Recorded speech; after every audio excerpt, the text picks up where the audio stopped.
உங்க ரெசியூமை பத்தி உங்களுக்கு தெரியாத 5 ஹிடன் ஃபேக்ட்ஸ். ஃபர்ஸ்ட் விஷயம் பாத்தீங்கன்னா, நீங்க ஒரு ஜாப் போர்ட்டல்ல போயிட்டு உங்க ரெசியூமை அப்லோட் பண்றீங்கன்னா, ஒரு ரெக்ரூட்டருக்கு உங்களோட ரெசியூமை ஷார்ட் லிஸ்ட் பண்ணி ரெக்ரூட்டர்ட்ட உங்களோட ரெசியூமை கொடுக்கிற சாஃப்ட்வேர் பேர் அப்ளிகேட் ட்ராக்கிங் சாஃப்ட்வேர், ATS அப்படின்னு சொல்லுவாங்க. ரெண்டாவது விஷயம் பாத்தீங்கன்னா, ஆவரேஜா ரெக்ரூட்டர் ஒரு ரெசியூமை 5 செகண்ட்ல இருந்து 7 செகண்ட் வரைக்கும் தான் பாப்பாரு.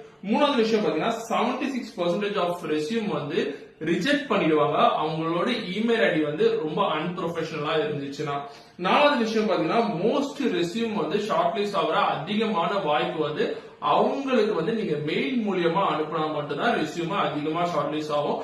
ஜாப் போர்ட்டல் மூலியமா நீங்க ஷார்ட் லிஸ்ட் ஆகிற ரெசியூம் வாய்ப்புகள் ரொம்ப கம்மியா தான் இருக்கும். கடைசி விஷயம் பாத்தீங்கன்னா, உங்களோட ரெசியூம்ல அதிகமான கிராமட்டிக்கல் எரர் இருந்துச்சுன்னா உங்களோட ரெசியூமை ஷார்ட் லிஸ்ட் பண்ணி அந்த ரெக்ரூட்டர் எடுக்க மாட்டாங்க. இந்த பேசிக்கான இன்ஃபர்மேஷன் எல்லாரும் தெரிஞ்சு வச்சுக்கோங்க. தேங்க்ஸ் ஃபார் வாட்சிங்.